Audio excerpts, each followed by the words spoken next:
This is the hardcore icon, Just Incredible, and you're listening to Count It Out with Mike and Tyler. Now, that's not just the coolest, and that's not just the best. That, my friends, is just incredible.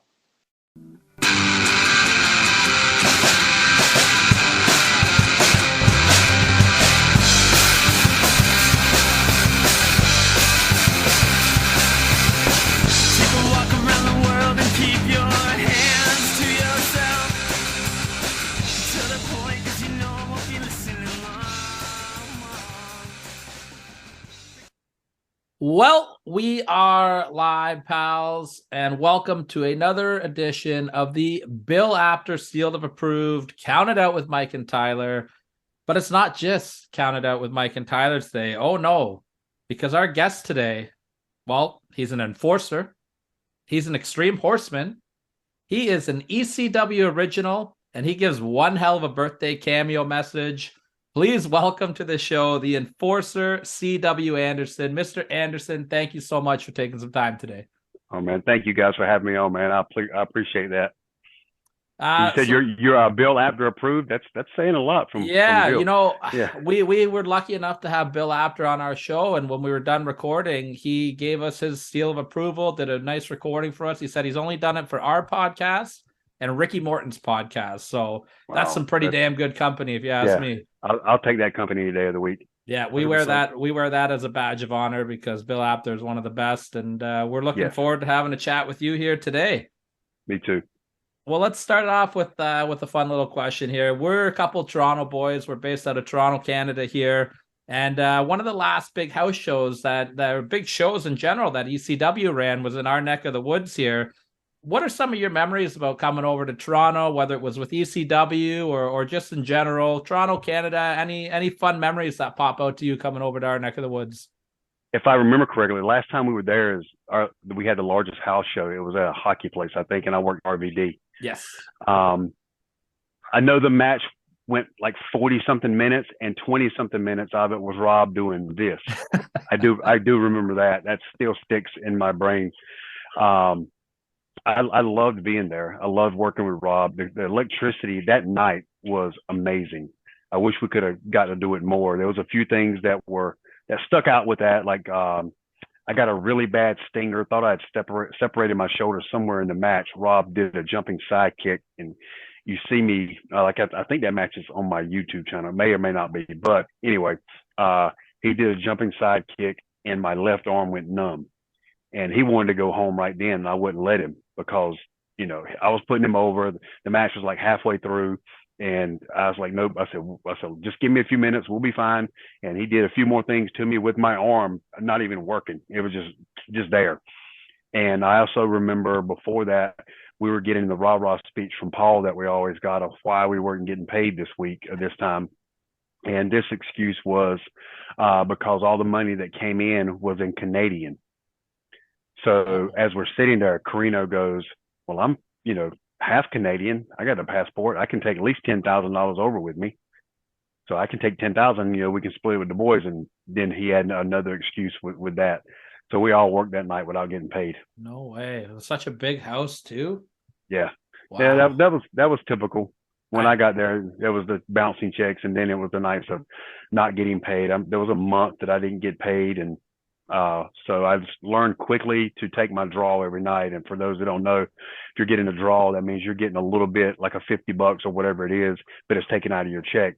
So Francine told me a while back, get your draw. So if we ever go out of business or you ever owe you more money, at least you'll have that part of it. So those are two things that stuck out of me that night. I know that our money looks like Monopoly money, but I do promise you there's currency behind it, right? there was talk that night on the way back, because my traveling clique was myself, Steve Carino, Jack Victory, Louis Dangerously, Tommy Dreamer, and Francine. They rode in another car, and us four rode in the car together. And I remember for some reason we were all in the car together, and they were really talking about that we were possibly going to shut down. That was the talks of that night. So all the way back to the hotel, it was those talks of us, we're shutting down, or there's rumors that we're going to shut down. And the ignorance in me kept saying, man, we can't shut down. This is ECW.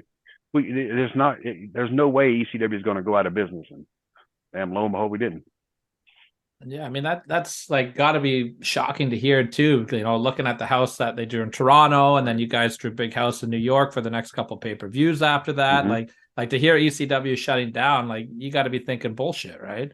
100%. There was, like you said, we drew huge houses at the Hammerstein the next few shows with Massacre on 34th Street with me and Dreamer. And then me and Dreamer and I quit at Guilty as Charged.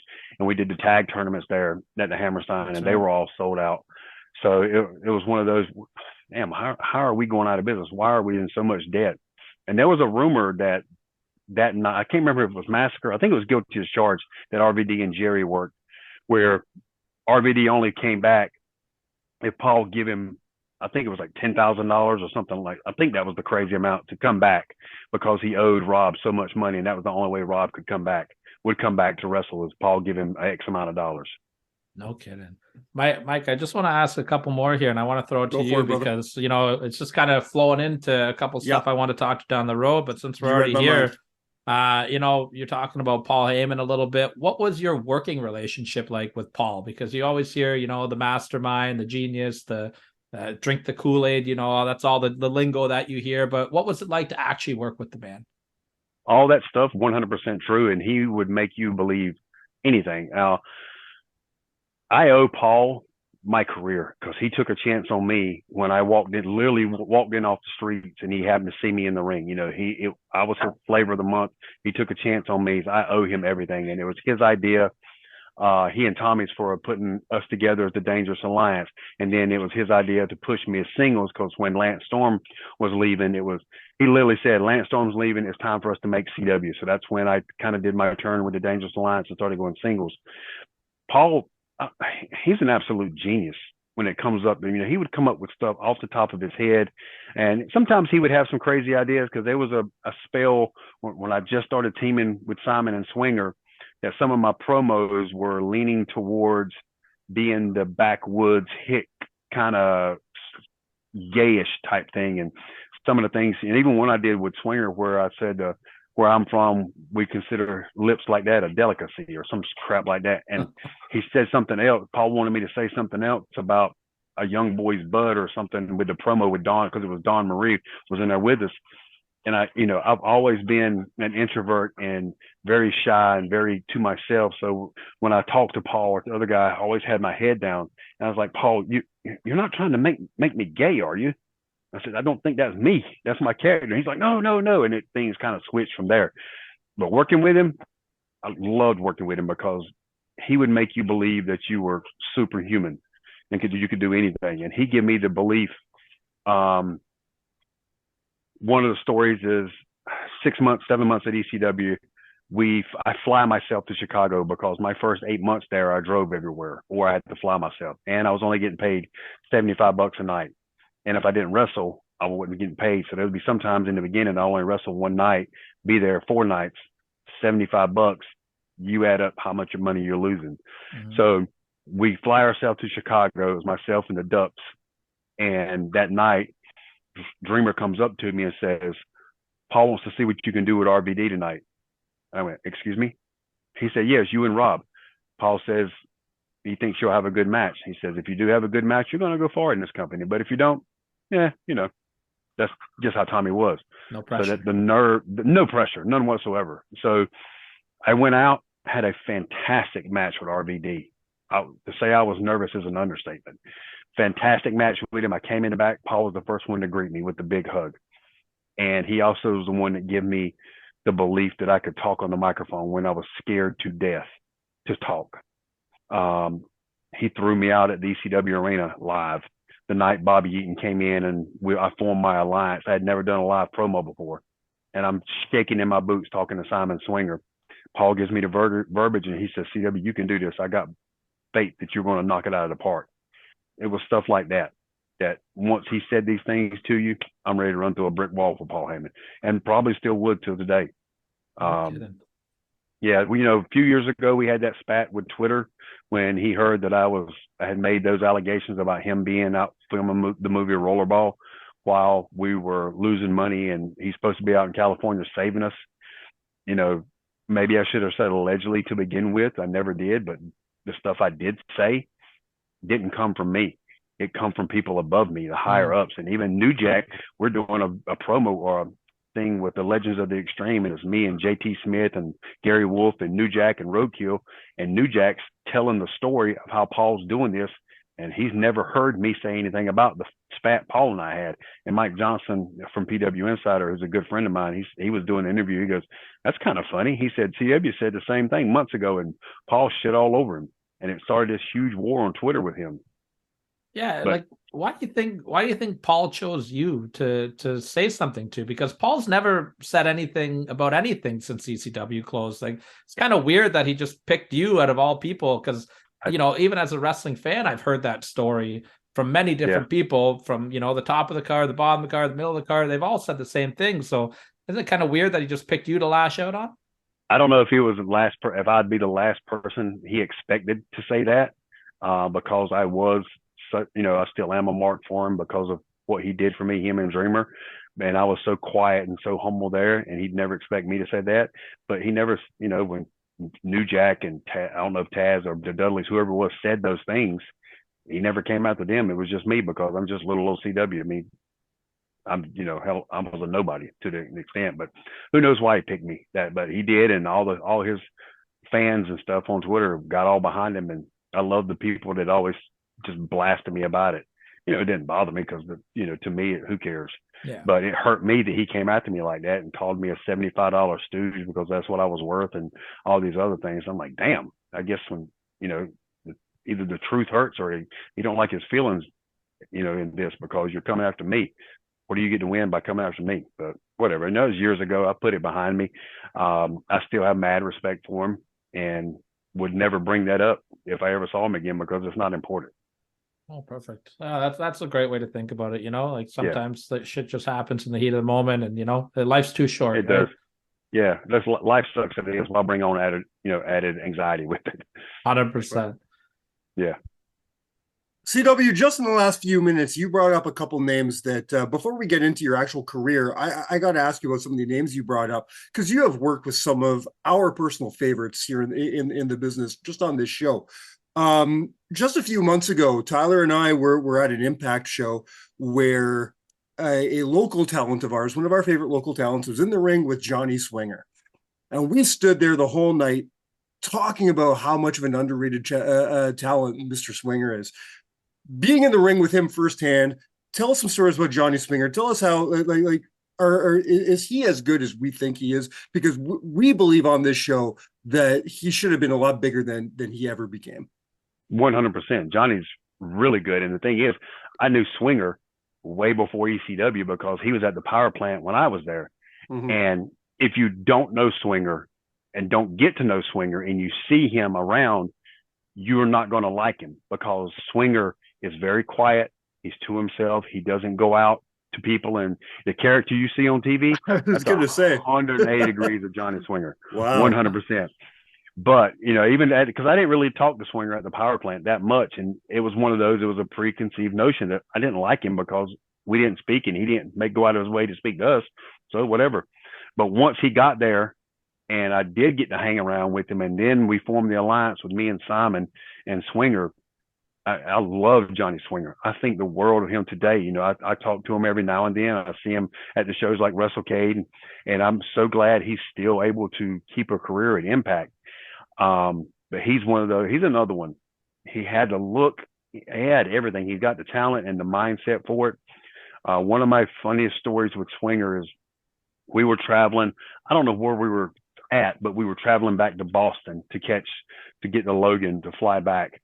And it's myself, Swinger, and the double, James Mitchell. And he's in the back asleep. I'm in the passenger seat. Swinger's driving. Now, as a rule of thumb, if you're the passenger, you don't fall asleep. You stay awake to help the guy driving. I don't know what the interstate was driving, and somehow I broke that cardinal rule and I fell asleep. Next thing I know, I wake up and it's 3 hours later. And I'm pissed at myself, and I wake up and he's over there just in cruise control. And I was like, damn, Swinger, man. I said, I'm so sorry. I've been asleep, bro. I didn't mean to sleep. He said, that's okay, CW. I've been asleep too. That's amazing.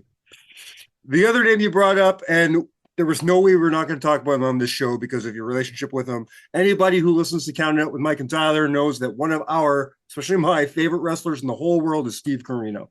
You have a very special relationship with Mr. Carino. Can you tell us how that friendship formed, how that became, how you guys became as close as you became and still are? And tell us a cool Carino story. We are on the Indies together in the Carolinas in the early 90s. I've been in the business maybe a year. He's just breaking in. We're in Greensboro, North Carolina, Goldsboro, North Carolina. It's, I live east of Raleigh, North Carolina, and Greensboro is on the other side, is west of Raleigh. So I don't know where we were at, but I'm standing warming up or something. I don't know why I was warming up because I was a fat ass back then. And Steve walks by and I say something somehow, and he remarks as a smart ass comment, and we hit it off. I started going to shows with him, and we started getting tight. And it, once he got the ECW, he was at ECW 6 months before I was. And then when I went to my buddy to his tryout and got in the ring, Steve was one of the ones that gave the resounding nod after Paul found out that we were friends, and then we started traveling together. We got even closer then. By then, even before ECW, Steve and I were best friends. And then, got closer to ECW. And then once ECW folded, we went to Japan together and spent all those years together in Japan. And he and I literally traveled the world together. Australia, Germany, everywhere. And I always loved wrestling because I always loved to beat him up. I would always stiff the shit out of him. And you can't do that to your best friend. Exactly. He always hated, because we always took our gloves with us to wherever we go, especially to Japan. We had gloves there, and we would just leave them under the bus. And he'd hate throwing with me because, if you know me and know my career and know my backstory, I was a very high level baseball player. I was a catcher. Yep. And could throw so hard. And even up until a few years ago, till I quit playing, I could still throw hard. And when we throw, and I'd get loose and I'd start zinging them to him, he didn't like catching me because they would eat his hand up. There's so many stories with him. There's the baseball story, which would take too long in Japan. There's another infamous story that I swore I would never tell again, the sex story. But one of the simplest ones is the flights to Japan are brutal, from Detroit or Minnesota or Houston, wherever we fly from, they're 12, 13, 14, 15 hours from there, up there and back one way. He'd always sleep. I mean, Steve could sleep on a ladder. It didn't matter where we were at. So one flight, we're flying back. I always got the window seat, and he either because there was 3 seats on the big planes, and then there was like 6 across and then 3 on the other. I got the window seat. He got B seat, which we called the bitch seat. And then there was a Japanese guy that was on the outside. Somehow I fell asleep. He fell asleep. 11 hours later, 12 hours later, we're starting to taxi come in. As we're descending, I wake up first when the buzzers go off, and I wake up in a drunken slumber, and I look over at him, and he's turned away from me, and he's got one leg over the Japanese guy and got his arm and is laying on him like this. He is spooning with this Japanese guy. I was like, what the hell?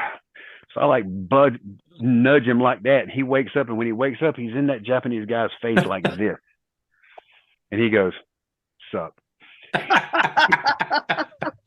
He turns to me and goes, how long have I been spooning with this guy? I was like, I don't know, but I think you might want to get his number. We are in Tokyo one night at Roppongi. Roppongi, for people that don't know, is Times Square, just like New York, but only cleaner. And it's myself, Carino, Low-Key, and Spanky, and we're walking through Roppongi in the middle of the night. And this is where my heat and my dislike with Mike Awesome started. We see Mike Awesome walking towards us, and he is blazed out of his mind. He's got the sunglasses on. It's 2:00 in the morning. This idiot's got sunglasses on, walking down the middle of the street in the dark. He walks up to us. Now, mind you, I've wrestled him dozens and dozens of times at ECW, on house shows and places like that. Him and Steve have had a feud. He knew Low-Key. He's never met Spanky before in his entire life. He comes up, Dap Steve, what's up, brother? Big bro hug. Spanky or Loki man, what's up, brother? It's been a long time. Dap, big bro hug. Spanky, bro, I have never, we've never met. I'm Mike Awesome. I've heard so many good things about you. Boom, boom. It's such a pleasure. He looks at me and he goes, hey, hey, man. And Steve leans on my shoulder like that devil angel, that devil, and goes, he don't know who you are. Instantly pissed me off. Yeah. It doesn't take much. And then he tries to backtrack. I said, CW, man, CW Anderson. Yeah, CW. What's going on, man? He goes, he don't know who you are. So from there on out,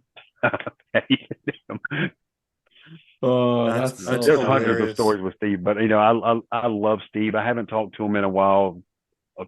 Part of my fault of my own, and regret that me and Evan haven't spoken in a while. But he's at the Performance Center now. Mm-hmm. He's one of the teachers there. He's been there for 5, 6, 7 years at least, it seems like, and I could not be happier for him. I get to see his son all the time here around the Carolinas because I've known Colby literally since the day he was born, and he always called me Uncle CW growing up.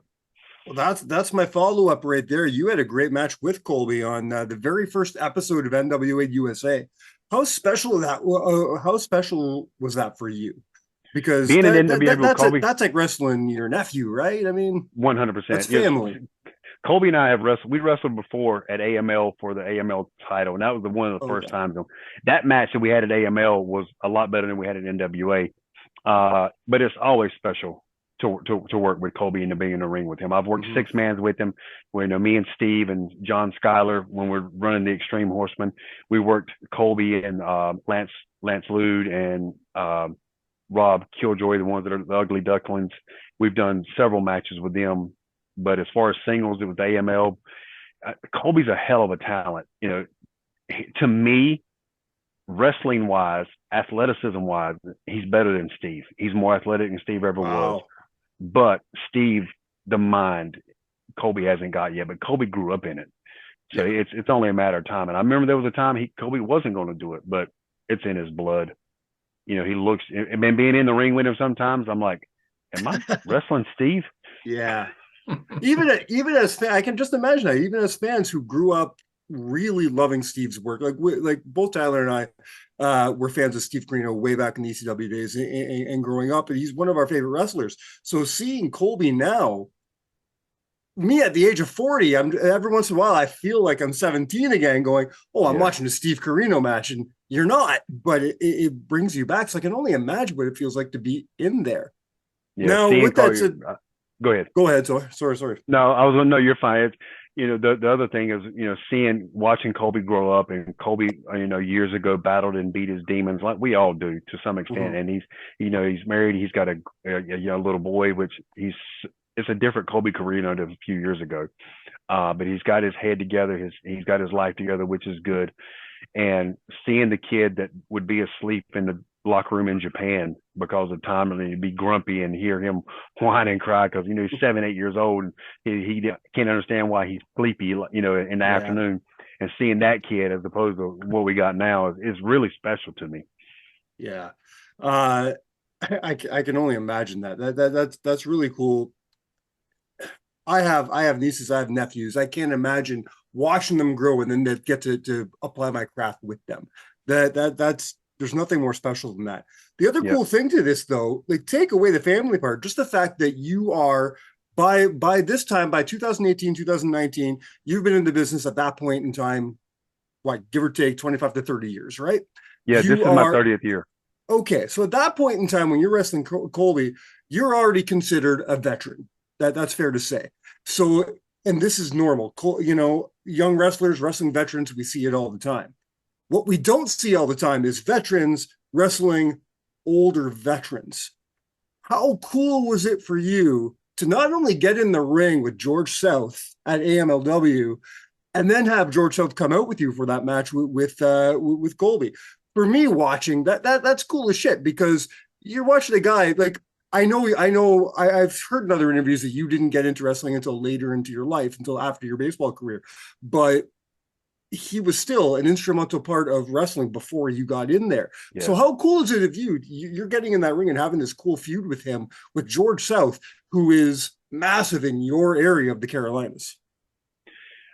George and I, George is one of the staples here at AML that we wrestle for. And for people that don't know, AML is a wrestling company here in the Carolinas in the mid around Winston-Salem.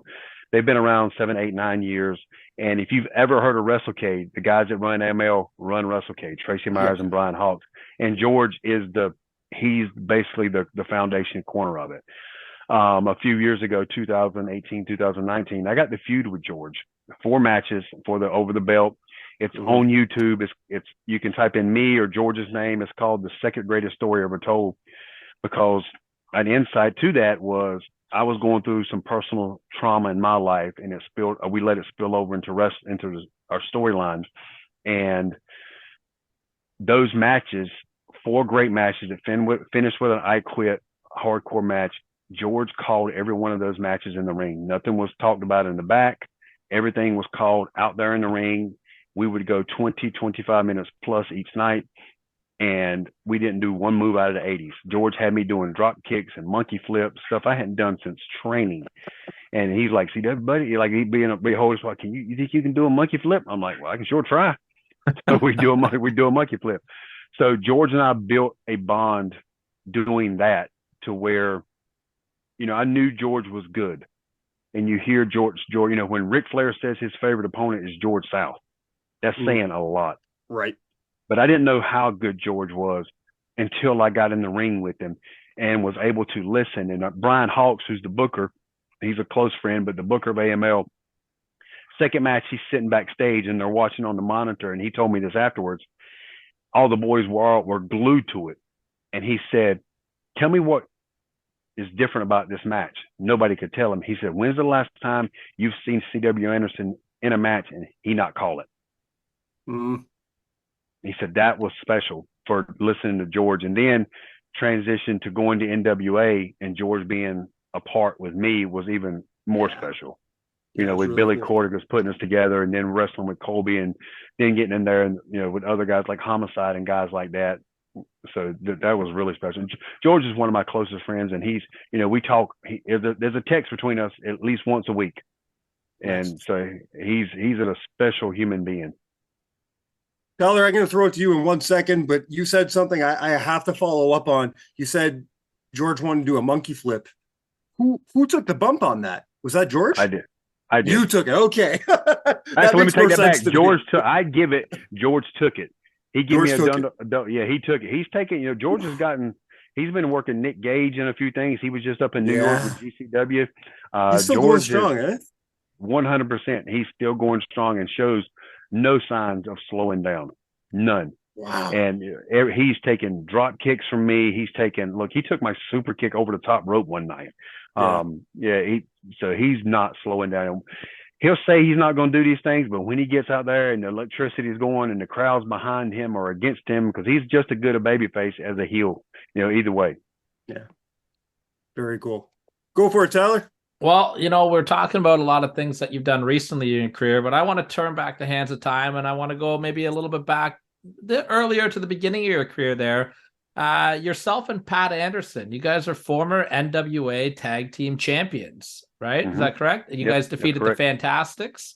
What was it like being in the ring with the Fantastics? And what's your reflections on holding such a prestigious title like the NWA Tag Team Championships?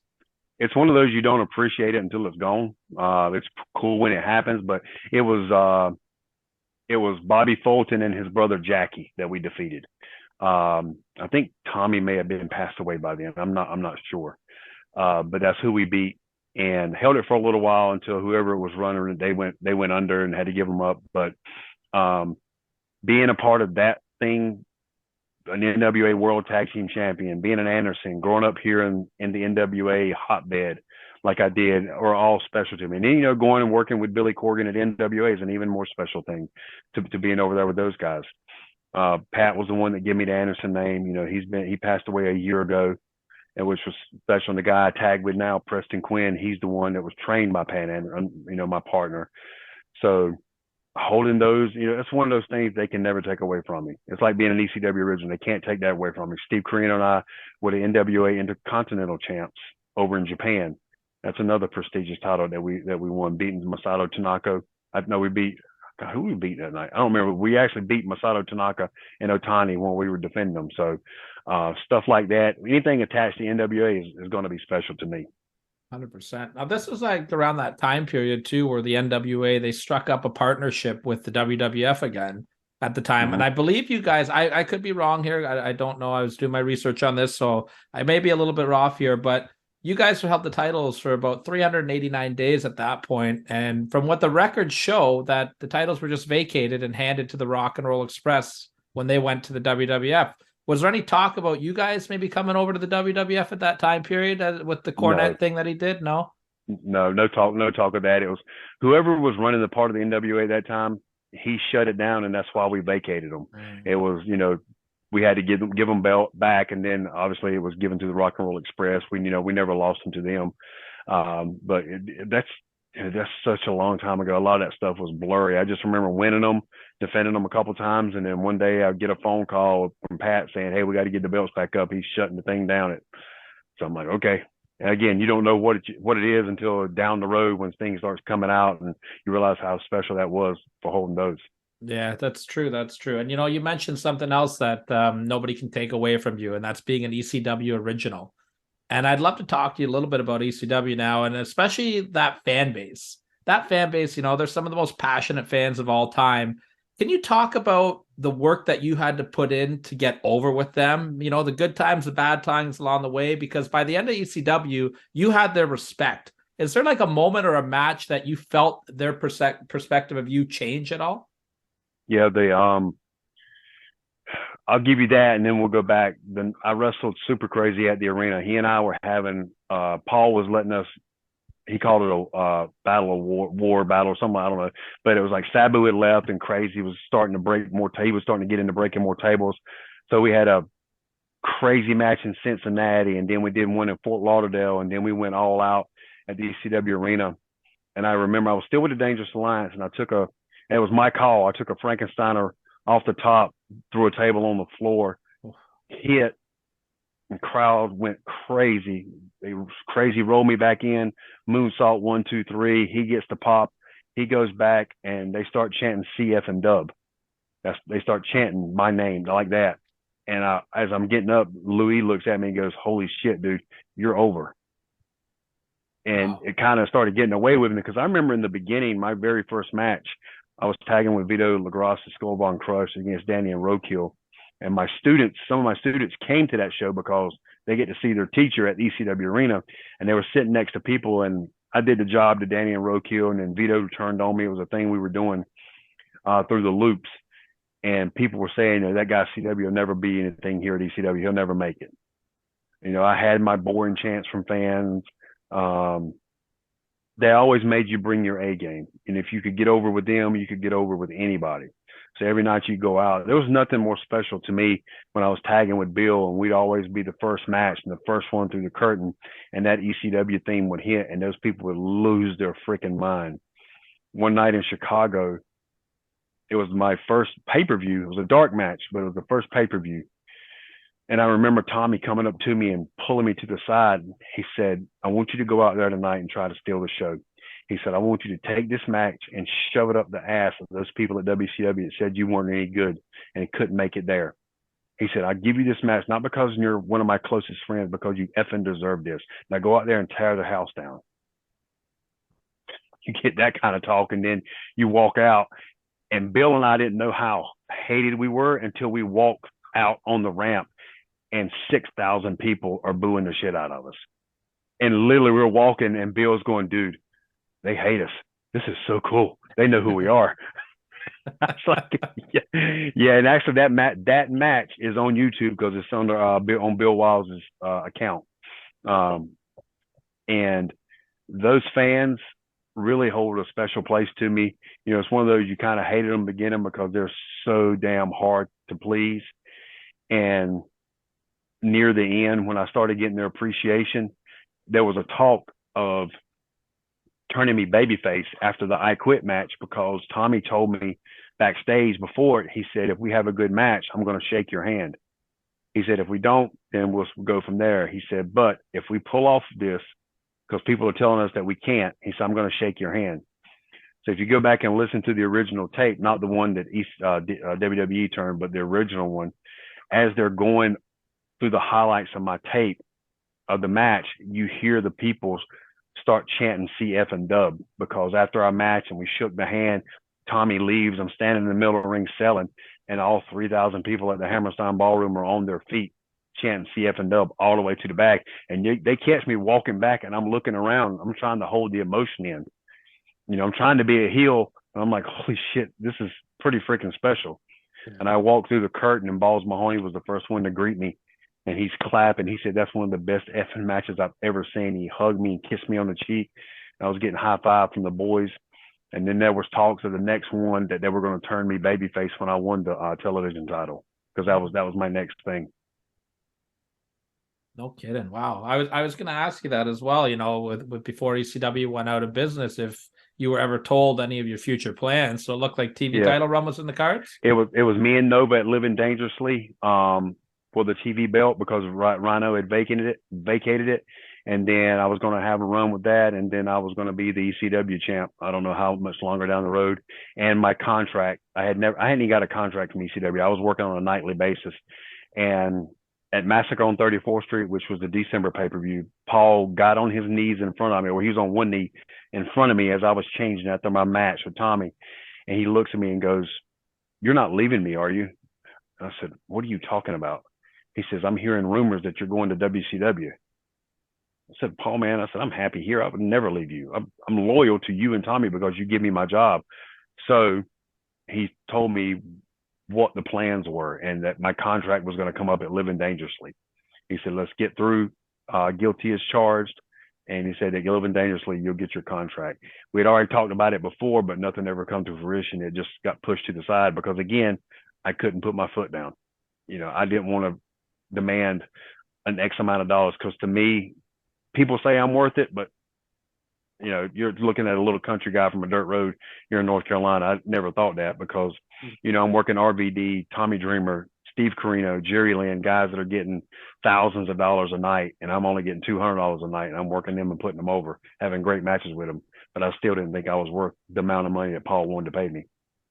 No kidding, eh? You know, we just talked about that ECW fan base and how loyal they are and how tight they were as fans. But the ECW locker room, it sounds like, was just the exact same, you know, whether it was you guys working for no money or working together to put on the best show. But one very famous story about the unity of the ECW locker room was that show where the XPW guys showed up. Were you there that night? And if you were, what was your version of that story? Yeah, I was a part of the fight. I was there because I opened the match. I was a 6-man opening the show. It was me, Simon and Swinger against Roadkill, Danny Dorn, and Kid Cash. That was after I had super kicked Bobby Eaton at the ECW arena. The XPW guys were there. They were trying to disrupt the pay-per-view. It would come main event time, and they were ushered out. And I don't know what led to it. I don't know who said that we were fighting, but somebody said we were out there. Somebody was jumping New Jack. And I can't remember if it was New Jack or Jack Victor that was in crutches. One of the two were in crutches, and one of them got jumped. I think New Jack was in crutches, and they said he got jumped. Well, we cleared the locker room and beat the absolute shit out of those kids. I remember Chili Willie. I watched him beat up 3 guys right in front of me, because Chili Willie was one of my students, and he's his gimmick. That dude is a bad mother, man. And I saw New Jack hitting somebody with a crutch. I saw Jack Victory trouncing somebody. But, you know, out in the street, and then the cops when the cops came, they didn't really do anything. It's just those kids got their ass handed to them and then got back in the limo or whatever it was that they came on and left. But yeah, as we're walking back in, Paul's like high-fiving all of us. Like, you know, so you don't mess with ECW. You don't mess with us, ECW. But, you know, we were very, very tight.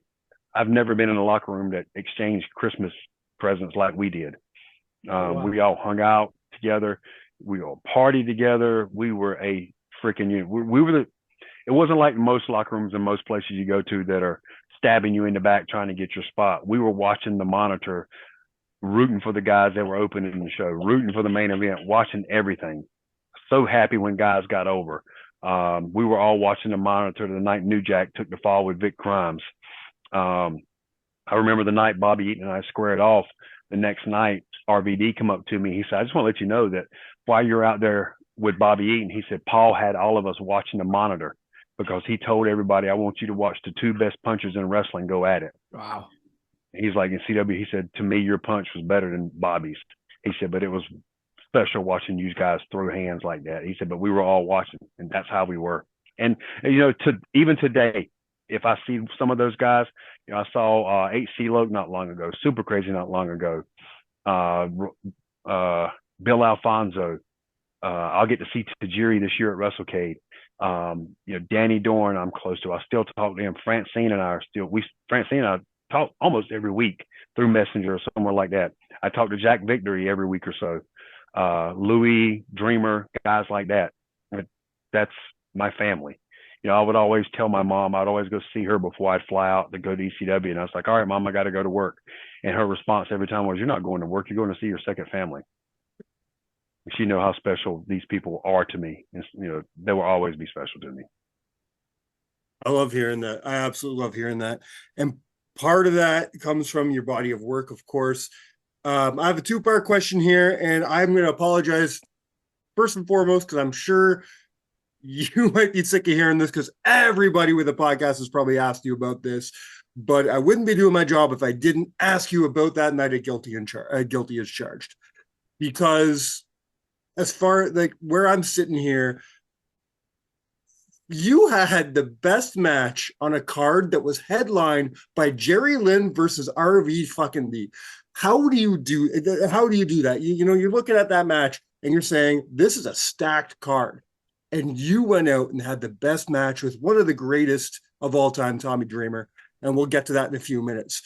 Yeah. So it's kind of a double-edged sword here. I have to ask you, this match, were you all in on this match? Did you know this was the last ECW pay-per-view and was this in the back of your head at all? Or were you just 100% in this amazing story you've been telling with Tommy for the last several months? 100% in it. I had no idea it was our last pay-per-view. I didn't know where we were going. There was, you know, the TV title was coming from what I was told. There was also down the road that I was going to tag with Tommy a little bit when they turned me babyface. But I was 100% in this story because of the NWA with the I Quit between Magnum and Tully. That always held a special place. I even watched favorite matches. Yeah. I watched that every day preparing while I was on my elliptical machine preparing for that match, trying to get. You know, people were telling me beforehand, guys in the locker room, like, you know, CW and I Quit's hard to do, man. We don't think you can pull it off. We don't think you guys are going to be able to have a good one. I didn't think about the rest of the card. I was so worried about my match. And Tommy and I didn't start putting this. I think we were fourth or fifth, and we didn't start putting the match together till the show started. There's some special things. Oh crap!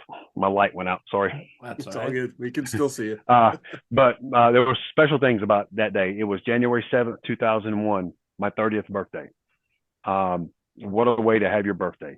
I remember getting in the ring, and one of the guys that was there every night at the Hammerstein was sitting, and you see me talking to him as I get in, and he's giving me shit. And I do something like this. I said, why are you giving me shit on my birthday? And he goes, you're the best, CW. He's like clapping. That was his response. And he was kind of laughing. And I had my back to the camera, so you couldn't see me laughing or smiling, I should say. On the way to the show to New York, I stayed with Louis Dangerously that night in Philly, myself and Chili Willie. And I remember Dreamer calling me on the ride up there and goes, our finish was supposed to be once he puts me through that table, there was going to be barbed wire in there, and he was going to take and wrap it around me, basically like he did with Raven at the pay-per-view for TNA that we did. It was going to be that finish. He was going to wrap it across my eyes to make me say I quit. On the ride up there, he calls me and goes, we have no barbed wire. What are you talking about? Somebody took the barbed wire out of the truck. There's no barbed wire, and stores are closed on Sunday here in New York. We can't get barbed wire. Shit. So we got up there so early that Chili, myself, and Lou walked around New York, downtown, looking for barbed wire, going in stores. We were trying to find it. It's getting close for the doors to open.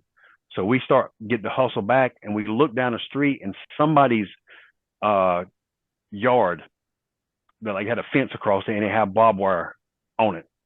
We get back and we tell the guy that works as the musketeer, hey, go down to this street number, take a left, and you'll see barbed wire. Go get it, bring it back. We need it. The show's getting ready to start. Tommy and I finally start putting the match together. Musketeer comes back and he's got the barbed wire in a trash bag. He said, I got you guys barbed wire. We open it up, fucking razor wire. And it's all rusty and bent up. And Tommy and his psychotic self is poking at it like this, and he's doing all things, and he's putting it on his head. And I said, you're not putting that shit on my face. It's not happening.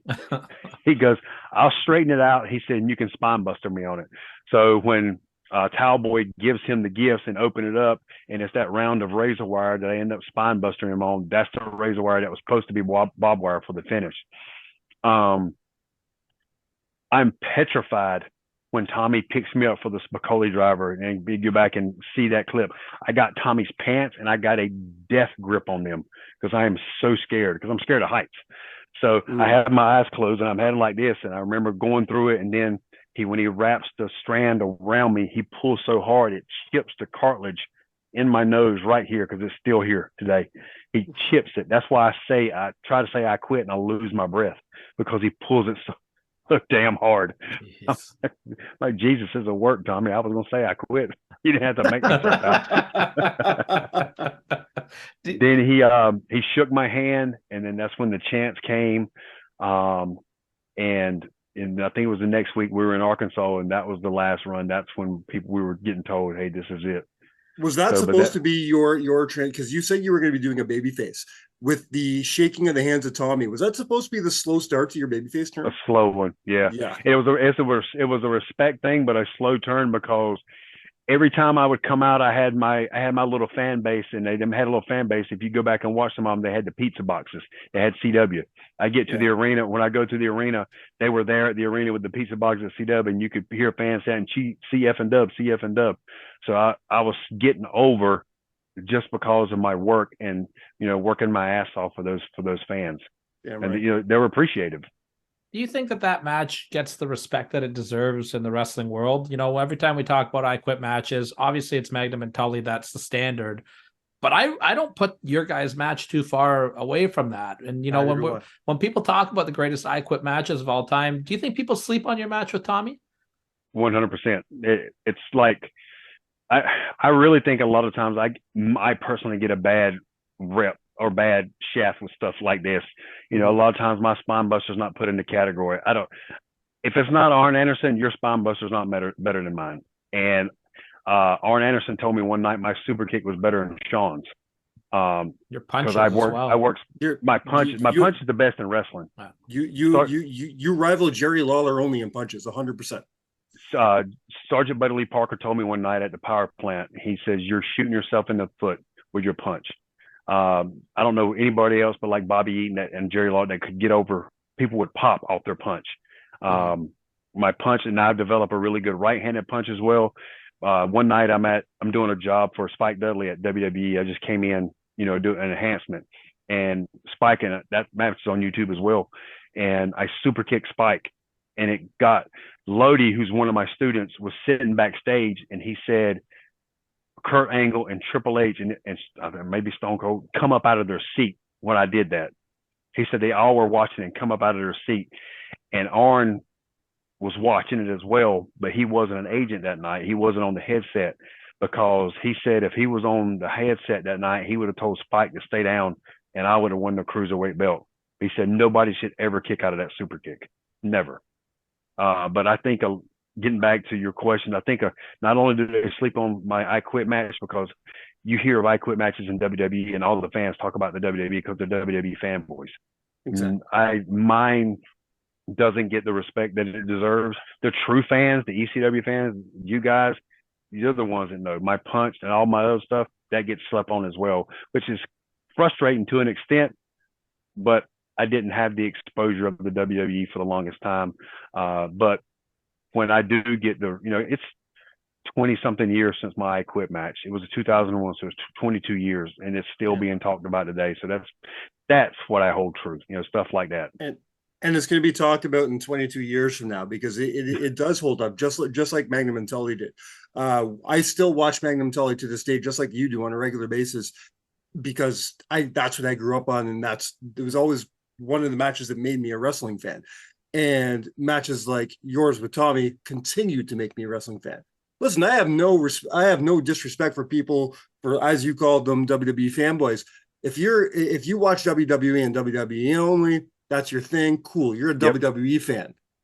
To me, wrestling fans watch everything, and if you're watching everything, then you have to watch everything, and you have to take into account these older ECW matches. Even the younger kids coming up, they have absolutely no excuse, because the WWE network has Guilty as Charged on the network. Yeah. It has all this old ECW stuff. Hell, it has indie shit on it now. We are in the best. I don't care what people say. People want to say that a lot of people want to complain about wrestling today. We are in the best state of professional wrestling in the world right now because of the access. If you're an old school fan, you like your 80s, you like your 90s, it's there. There's 900 different indies. If you don't like WWE, you don't like AEW, it's all there. We have so much professional wrestling. It's not all in one little box. So if you don't know that C.W. Anderson and Tommy Dreamer had one of the top 5 greatest I Quit matches in history, and in my opinion, one of the greatest matches in the history of ECW, then to me, you're an idiot. And that's just my opinion. Thank you. Now, and please, sir, I like your opinion. This is not me just kissing, and this is not me just kissing your ass. I don't kiss ass on this show. This is me being 100% truthful. However, if there was a man whose ass I'd kiss, probably the man I'm going to talk about in a minute, because I have such esteem for him.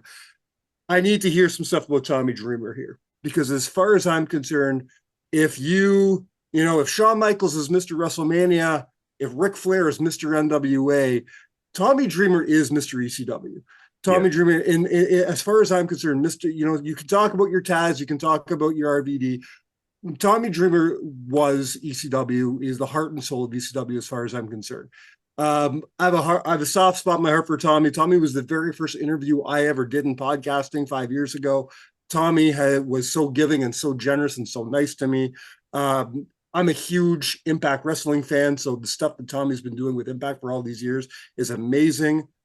But you actually have a relationship with Tommy, right? Like, this goes beyond wrestling. Can you tell me about your friendship with Tommy?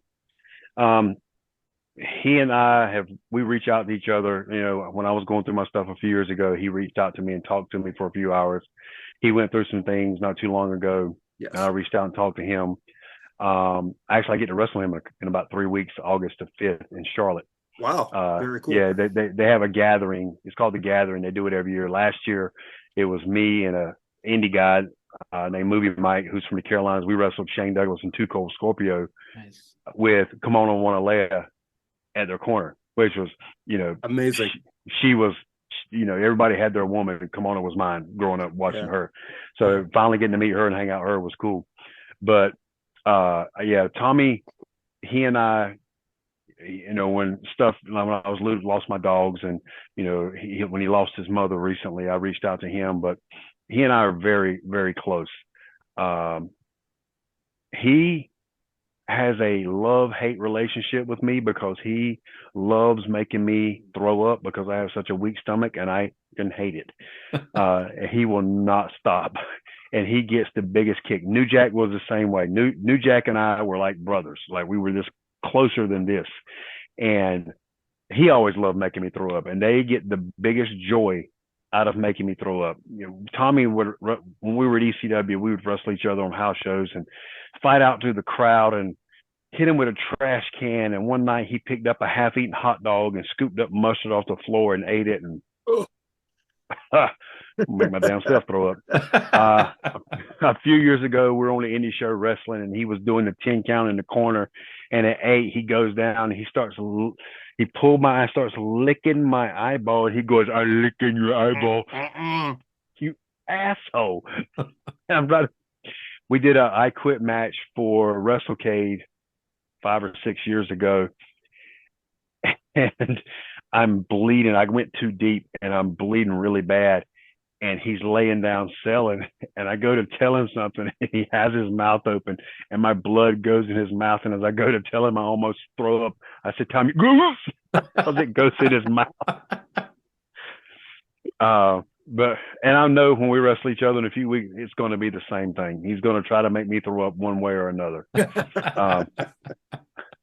But my first, I got to know him really close, of course, at ECW, and it was his choice to push me. And my match after Kid Cash and I wrestled at November to Remember 2000,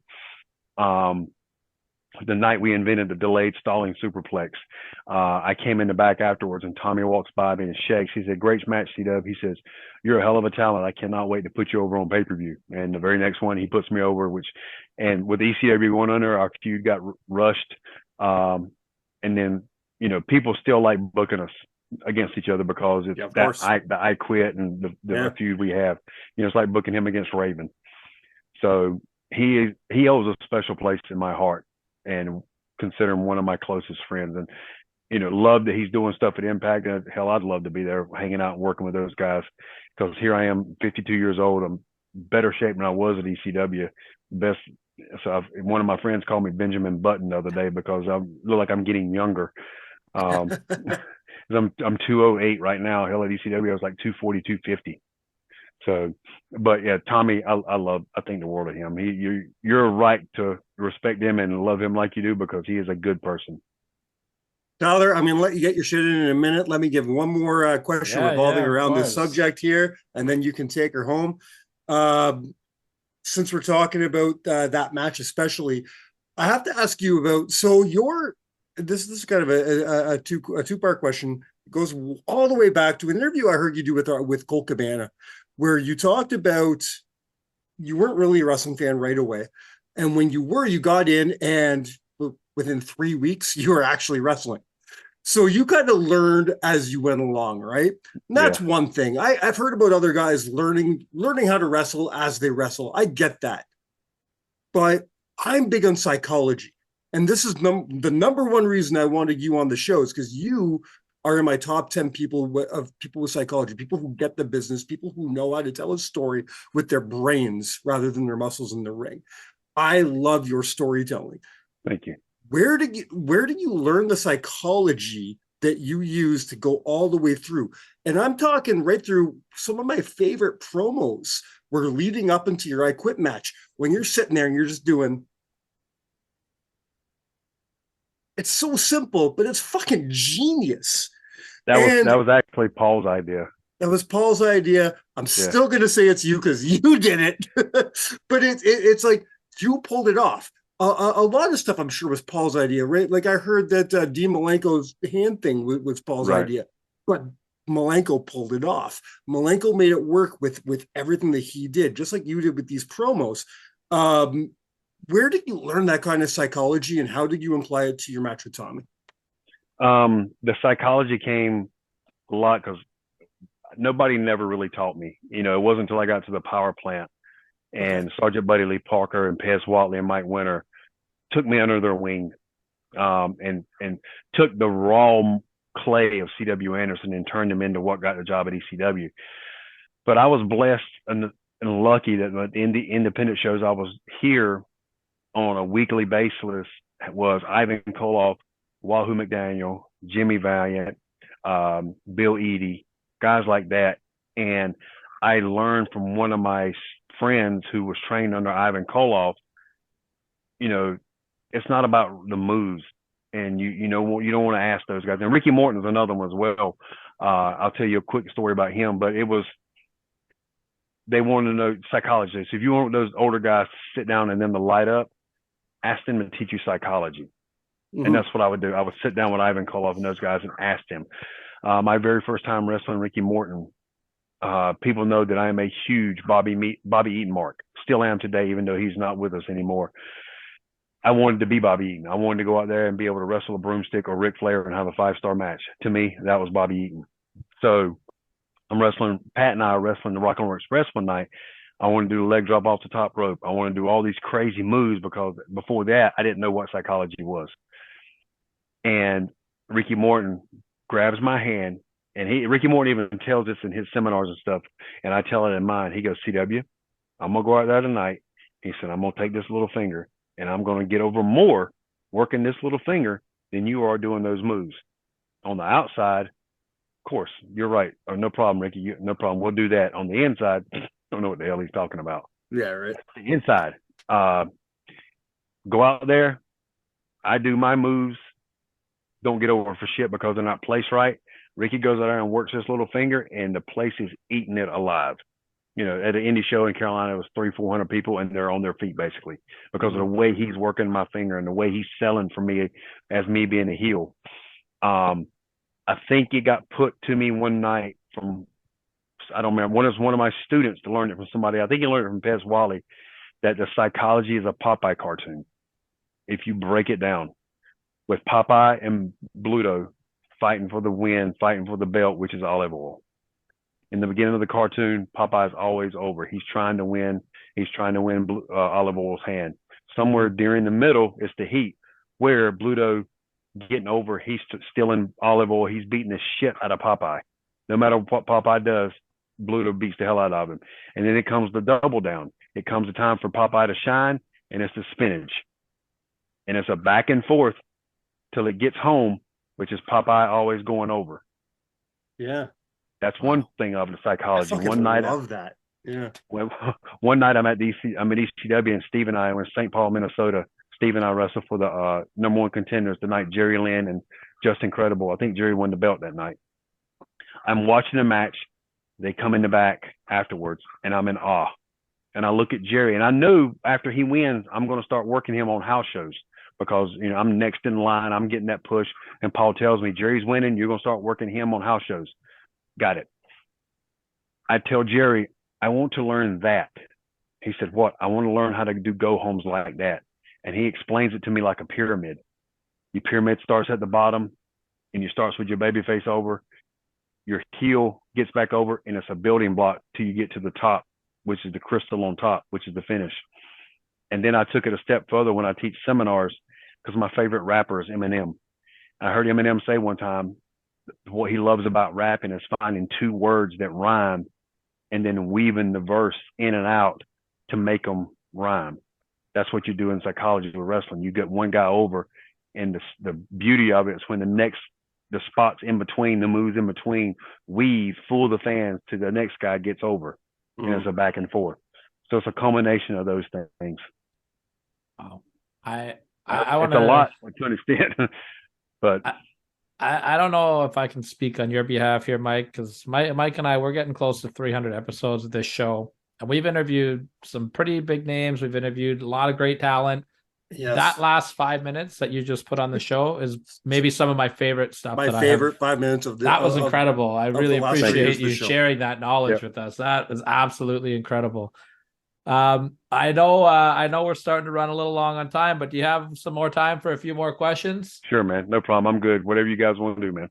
Okay, perfect. I don't want to bring the mood down a little bit now, but WWE, they tried their best to do a version of ECW. I don't even know if we could say they tried their best to. They did something. They did something with the ECW initials. They made it Disney. Yes, they Disneyed it up. Absolutely. That's a great way to put it. But, what was your overall experience like being in that machine, the WWE machine, for the little bit of time that you were there? Overall, I hated it. When Tommy called me that day and said, WWE wants to hire you, I was like, bullshit. They don't want to hire me. He goes, no.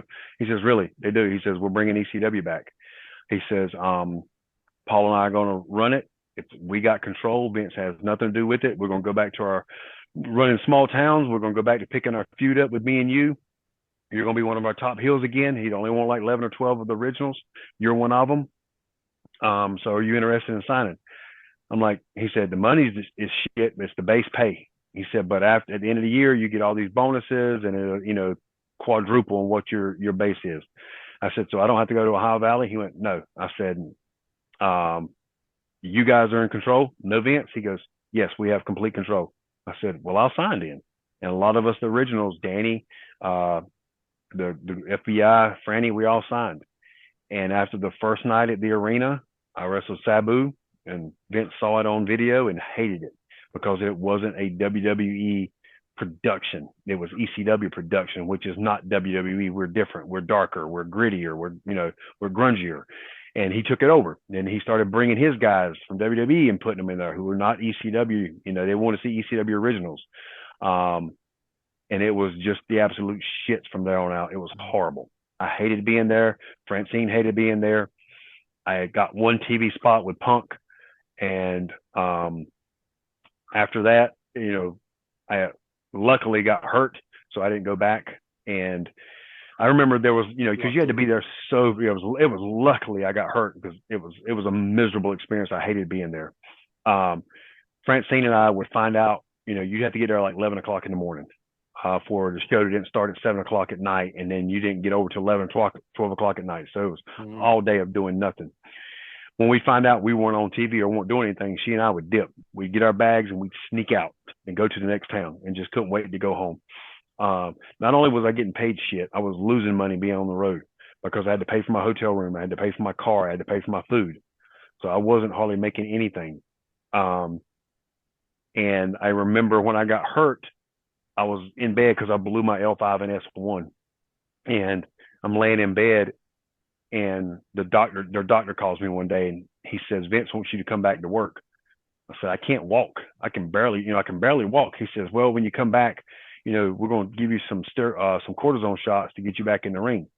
I said, you probably don't know this, but I was a high-level baseball player, so I know what those cortisone shots do to your body. I said, and I am not taking them damn shots. He said, well, we got a new type of steroid and he just tried to put it over it with something new. I was like, no, this is bullshit. I'm not doing it. He said, well, if you don't come back to work, Vince is going to fire you. I said, good. I hate being here anyway. Tell him I'm not coming back and he can fire me. So we hung up the phone. A few weeks later, Johnny Ace was on the phone and said they were going to have to let me go. He said, we're just going to have to let you go right now. It's not been working out. And I went, sweet, thank you. He was kind of taken back from it. And he goes, yeah, but maybe down the road we can revisit. I'm like, nope, that's okay. No, thanks. I said, can I go back to Japan? He goes, well, you got a 90-day compete clause with M or TNA. You can't go there. I said, that ain't a problem. He's like, well, I know you'd love to be in Japan. I said, good, because I'm going to go back. So they let my release go or give me my release. And then like a month or so later, their lawyer called me. And he said, Chris, we're just letting you know you can't use C.W. Anderson anymore. I was like, bullshit. I said, why is that? He said, well, we own it. I said, no, you don't. He said, well, Paul gave you that name when you got the ECW. I said, you might want to check your facts. I said, I was C.W. Anderson before I got ECW. I've been C.W. Anderson since 1993. I said, it's not his, it's mine. He got quiet on the other end and he said, well, I'll call you right back. 15 minutes later, he called me back. He goes, yep, you're right. He said, you do own it. So, son of a bitch. Yeah, tried to take my name. They took the other guy's name. They didn't take mine. But yeah, it was a miserable experience. The goal to even try to fuck with an Anderson. You know what I mean? Like I don't know if Arn was with the company at the time or not, but he was. Yeah. So you think they would, out of respect for Arn alone, they would have left you alone? Like the fucking nerve. That's ridiculous. Yeah. I will tell you that, a story with that was the agents had to send in reports, and I get told this story in the not dressing room, but the hotel one day from Dreamer, and he's telling it to Lou and telling it to me, and it came from Dean Malenko because Dean Malenko was one of the agents. Every night they have to send an agent report. So they get all these agent reports, Vince and them, and they're sitting at the office or wherever, and him and Hunter and Stephanie, they're all reading it. And they go through the critiques of what they had to tell each guy every night. Vince calls Dean and goes, I'm going through all these things you're telling the guys. He said, but you never find anything wrong with C.W. Anderson's work. He said, why is there nothing about C.W. Anderson? Dean goes, because there's nothing wrong with his work. He's damn near perfect. And Vince goes, bullshit. Nobody's perfect in the ring. He said, well, C.W.'s as close as they come. He said, find something wrong with him. What's wrong with C.W.'s work? He said, maybe he could be a tad more intense, but that's stretching it. He said, CW is damn near perfect in the ring. So a few weeks later, we're in Texas. And that's coming from Dean Malenko. That's coming from Dean Malenko and the other agents, because they would critique Punk and they would critique all these other guys. And then when they look at me, it's like, perfect, CW. Nothing. Yeah. I think I got one critique from Ricky Steamboat, and it was a corner spot of how to make it a little bit different, but that was it. Then we're in Texas, and I'm wrestling Shannon Moore. He and I go through our match, come in the back, and I'm getting changed, and I look over, and I see Ted DiBiase walking towards me. I've never met Ted before. So I stand up. I said, "Hey, Ted." I said, "I'm CW." He goes, "I know who you are, CW." He said, "You're the reason I'm here." He said, "Vince McMahon has sent me to find out if what they say about you is true." He said, "I can tell him without a doubt, you're damn near perfect in the ring, son." Wow. Wow. All right, listeners, especially my young listeners, the guys that under 25 years old, you all got to understand who we're talking here today.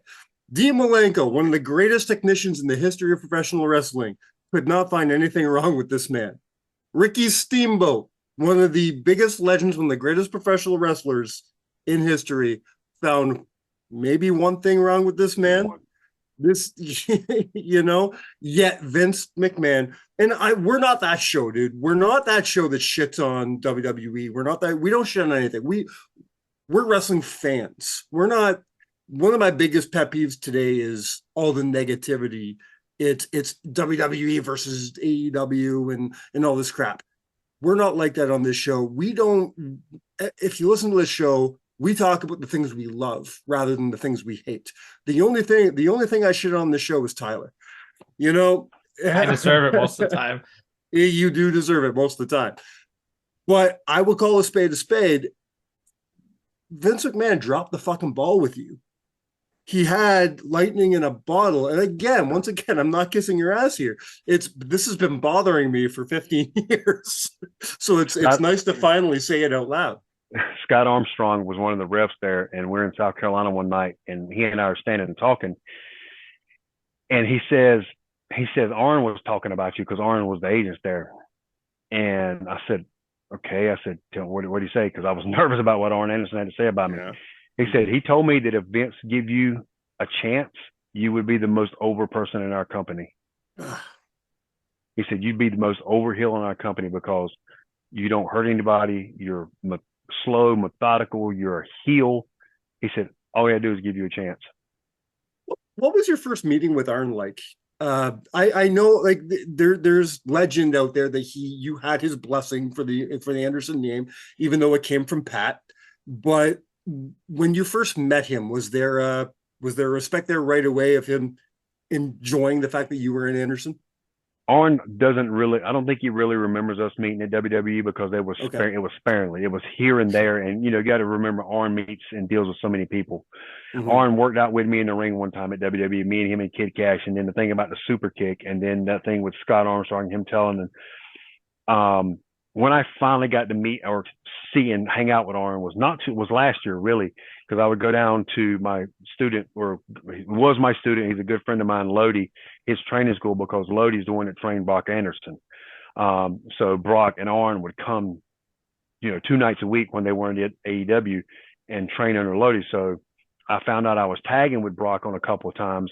So I went down to Lodi's school 2 Mondays in a row and worked out with Brock, and Arn finally got to see me, quote unquote, in action, to remember. But those interactions were fantastic. At the WWE, from what I remember, I remember him saying he had to look after us one time because we're Andersons. And it was sparingly the times I talked to him. It wasn't long conversations. I've had longer conversations with him recently. And it's always been, Arn, you can't help but love that guy. He's so respectful and he's so much knowledge. Like, he tweaked something in our 6-man last year that was so simple and made the biggest difference. And when he walked off, I'm like, I don't know shit in this business. Arn Anderson did a small tweak. How did I not see this? Right. And it's because it's Arn Anderson. It was made the biggest difference. But think the word of Arn, think the word of Brock. Brock has a bright future ahead of him if they ever get him to do something over at that company. But Arn, I could talk to Arn for days. He's that guy. I'm scared to get the answer to this, but did you ever get a chance to meet Ole? Unfortunately, yes. This is why I was scared. There's a video of me from High Spots where when I was going to Japan, they were bringing High Spots brought Ole to an indie show in Charlotte. This is when he was peddling that shitty ass book of his, and he was supposed to come and give me the blessing because Gene Anderson give Pat and his partner at the time the blessing of the Anderson name. Yes. And how they saw fit of it. So that's how I got the name through Gene, who had passed away. Mm-hmm. So that night when I went to Charlotte, I literally had just flown in from Japan, flew in Charlotte, went to the show, was dealing with Ole. He wouldn't get up from his table. He was just peddling his book. This is the words out of his mouth. I went and bro hugged one of the guys. I want to say it was Caprice Coleman. Bro hugged him. These words come out of Ole Anderson's mouth. God, I've been out of this business 20 years and everybody's turned into a bunch of faggots. Fantastic. Jeez. Yeah, that's the words, quote from him. He wouldn't get out of his chair. He wouldn't give, it pissed the guys from High Spots off because he wouldn't get in the ring and give me the blessing. So I went over there and cut a small promo on him about giving me the blessing. You can be a man and stand up and give me the blessing. I'm on the name you could only take to here. I'm taking to here. And then I did something in the back and cut a longer promo on him. But miserable experience with Ole. That's terrible. That's disappointing to hear, like, because Very you've done the name very well. You've held the lineage up to it incredibly well. I just got a couple more questions I'd love to ask you. We're gonna have to try to set up a part 2 with you, man, because this has been incredible. But I would love to do a part 2. There's so many more stories. Oh yeah, we're definitely gonna have to set up a part 2 because I could listen to these stories all day. But I got just a couple more before we let you go here, if that's okay with you. Yeah, no problem. We talked a little bit about CM Punk earlier, and you got to work a match with him. What was your overall experience like with Punk behind the scenes? But I'd also like to know your opinion about this big AEW press conference that happened last year and just the way that it's been handled. And it's kind of weird, that they're still not talking, even though it just sounded like a little skimmish, like maybe like the difference like between the locker rooms back in the day compared to how it is now, because back in the day, this seems like it would have been over and they would have been doing business already. Yeah, you had grown men in the locker rooms back in the day. You got one side that, the ones that delete their Twitter account when people get on them. Then you got the men of like FTR, Samoa Joe, Jay Lethal, CM Punk, the guys that because FTR's from the Carolinas. I've known those guys forever. Best tag team in the world. You got Punk, one of the best in the world, who I've had great dealings with. I was on his first Japan tour and worked with him. Worked with him, of course, there at WWE that one time, and then we worked on house shows together. Always enjoyed working with him. He was never saw that he was going to be the guy he is today. You just don't see that coming. It was lightning in a bottle, but very happy for him. But back those type of things that happened there, Punk, in my opinion, frustration and airing it out at that time. And we've all done it, said things we regret. But a lot of times if you're hurt, you say things when you're hurt and pissed off and have had enough, and then people are avoiding you. And I think it would have been handled differently. I know it would have been happening there because they'd have squashed it by then. I've gotten my ass chewed out before. I've gotten my ass jacked up in the corner by Bubba Ray Dudley for something I did in the ring. And out of, the respect, I'm not going to fight Bubba. But out of respect, because I deserved it. But it's a generation that looks at it where when the guys in that clique or whatever they are says that, and there's other ones there that say they don't need to be critiqued. I hear that they got the veterans there that can't even critique these guys because they don't want to hear it. When you don't want to hear from Jerry Lynn, William Regal, Arn Anderson, you think you know everything. Jake Roberts. Jake Roberts, those guys. Well, I've always been told when you think you know everything in this business, it's time to get the hell out. Yeah. I still learn. Like I just had the thing with Arn last year, 30 years in this business, and he does something, and I'm like, holy shit! It makes my match so much better. Plus, they're way more dangerous now. Yeah, way more dangerous. My great grandfather used to always tell me that we have 2 ears and one mouth for a reason. Yep. You hear twice as much as you can speak, but I try every now and then to watch it. I definitely have watched Collision more because it has my guys on it, the ones I like. And again, the other guys, fantastic athletes. They do things I can only dream about doing, can only do on a video game that I can't do. I have to do it with psychology and wrestling, and because I can't do the high spots. But I do think everybody has their niche. A lot of people didn't like ECW. We had a big niche audience, and to me, ECW is the Rocky Horror Picture Show because it's still living in everybody's world. I also think you need a boss and somebody that can put his foot down and say, hey, and not try to be everybody's friend. You can't be their boss and their friend. Paul Heyman was my boss. He wasn't my friend. Vince was my boss. He wasn't my friend. And that's how it's supposed to be. Anybody that I've worked for like that, they're not my friend. They're my boss. Yeah, and that's where you respect them. 100%. That's what I do for a living. I run a restaurant for a living. I do I goof around with my employees once in a while? Of course. At the end of the day, they're not my friends. I will fire every single one of them in an instant if they give me a reason for it.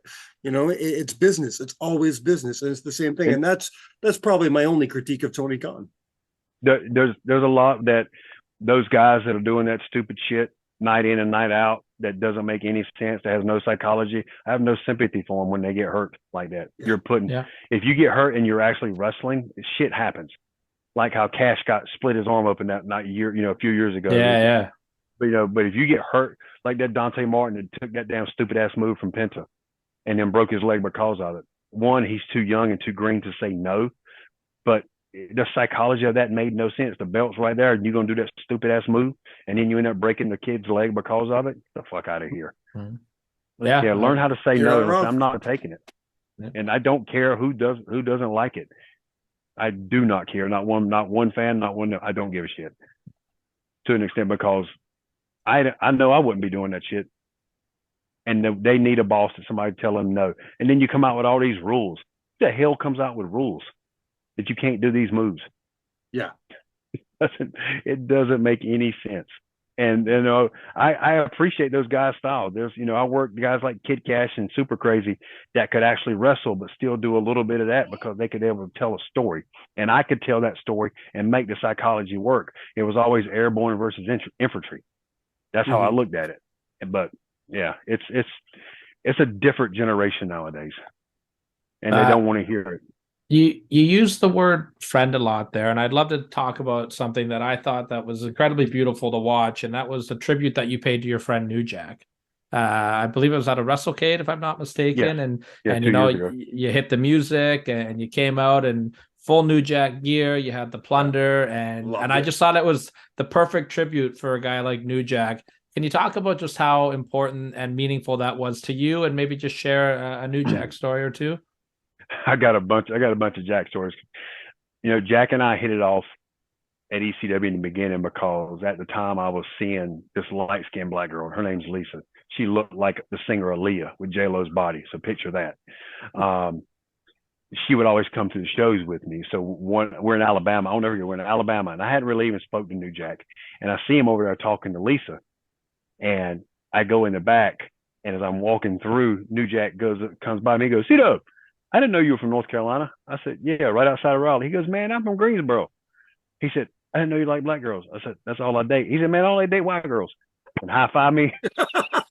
Kept it moving, and we hit it off right then and there. Got even closer, and I'll tell you some stories in a bit, but I saw him in October, right before he had passed away. He came to a Greensboro AML show. AML was putting on a parking lot show one day for some kids, and me and Jack sat and hung out together, and he got real close with that AML people. And he used to come to AML shows, and in the beginning the owners were like, "Hey, New Jack's coming, can you take care of him, make sure?"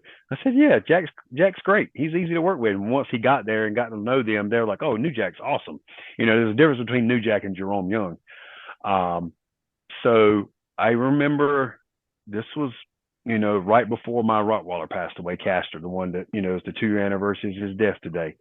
I'm sitting on my couch over here, and Mike Keener texts me and goes, "We lost Jack." Or no, he goes, "Jack's gone." I said, "I thought you were talking about Jack Victor." I said, "Jack's gone where?" He said, "New Jack just died." I didn't say anything. And my Rottweiler Castor, who was sick, who's dying from cancer, was laying over there because his leg was swollen up and he was hopping. I hadn't said a word. he immediately gets up and walks over to me and puts his head in my lap. Like he immediately knew something was wrong. They know. I started No, bawling. I started bawling, crying. He knew. Mhm. Then I messaged his wife, Jen, who I knew, and she started letting me know how much Jack thought of me. She said he always called you Big Head because we always joked about how big my head was, or how big my head is. He said, but she goes, but CW, Jack loved you. She goes, he considered you one of his closest friends, his brother. And she sent me a picture of him hugging me, us walking through the curtain. And she said this was his favorite picture of you two. So, and again, he had gotten so close to Brian and Tracy at AML and all the AML guys that coming up, Brian come up with the idea. He said, they always had battle royals. He says, I'm thinking about doing a tribute for New Jack. He said, do you want to be involved? I said, absolutely. He says, I want you to be New Jack. I said, well, let me message Jen and get her permission. So I messaged her. I told her what they had in mind, and she said, I can't think of nobody better to pull this off. She said, you have my blessing. So I ordered all the gear. I watched, some of his stuff to see how he taped his wrist up. I watched some of his stuff to see how he would dance, how he would hit things. And I remember our first interaction at ECW was that Chicago pay-per-view, and he hit me with one of those old metal football games. It folded over my head. So I spent months trying to find one, and actually got to find one the night before we did it, and went and got it to use it as a tribute to him, as a little homage. And I thanked everybody in the Battle Royal for the spots they were going to do for me. And I'm standing back there, and my fiance, Brittany, who's my valet, she was back there with me, and I was starting to get emotional, and I was shaking because I knew my spot was coming up. The music hit, the adrenaline run through me. And right before I step around the corner, I look up and I said, you got me, right, big bro? And most of that, if not all that, was a blur.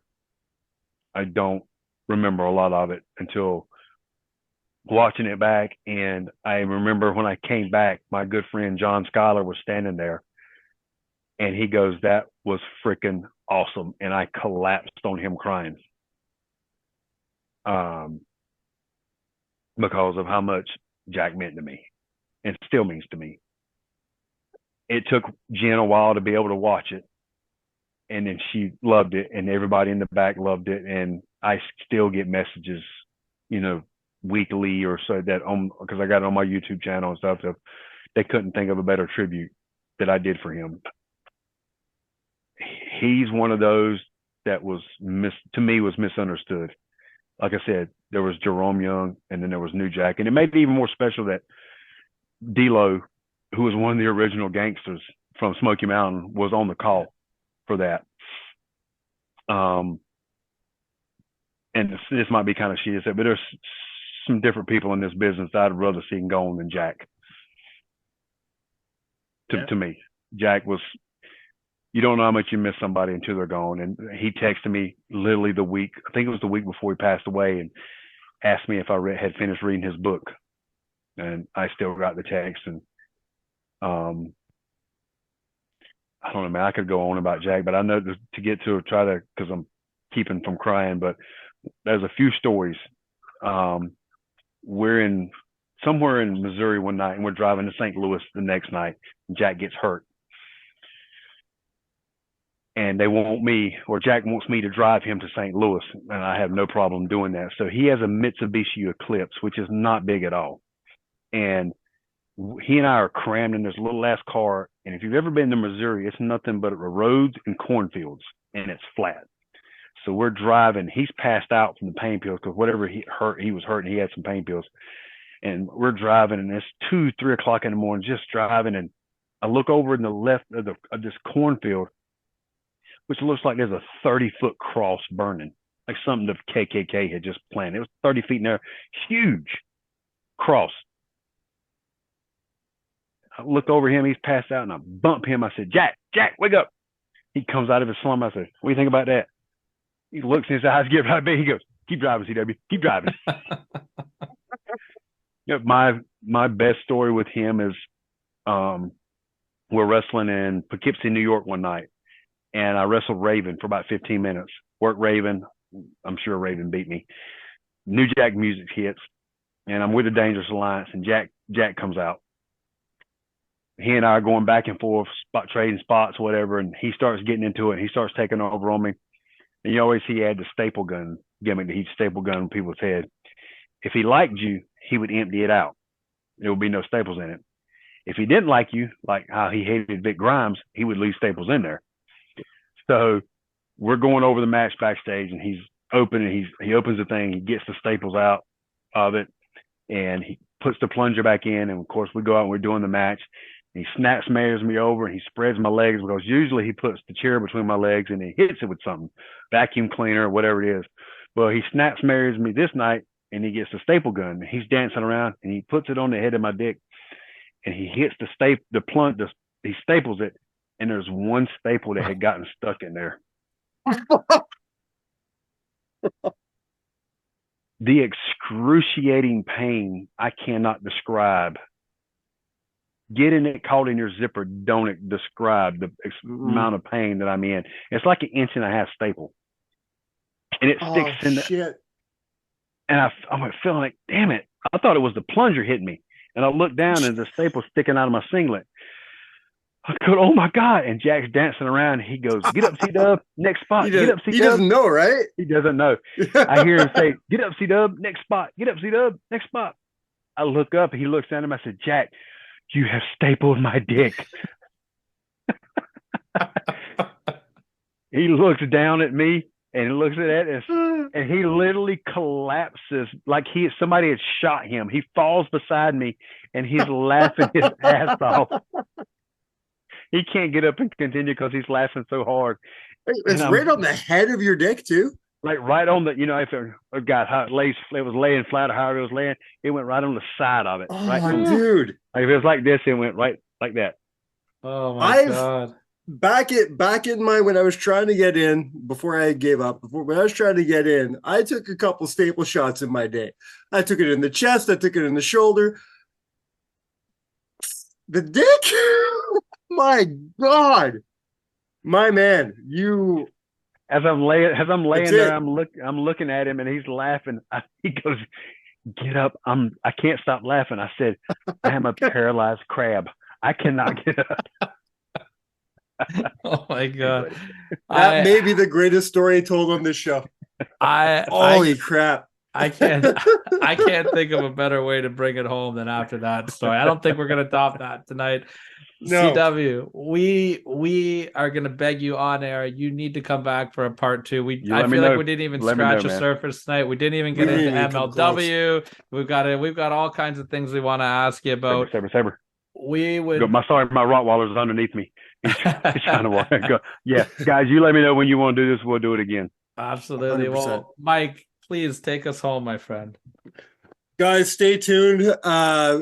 In the next few minutes, we're gonna come back. We're gonna have an outro to this, and we're gonna talk some Rock Solid Wrestling. But CW, man, thank you so much for doing this. This is one of the highlights of the last 3 years of this show. I can't believe how much fun this was. Got to give a shout out to you, CW, man. We really appreciated this tonight.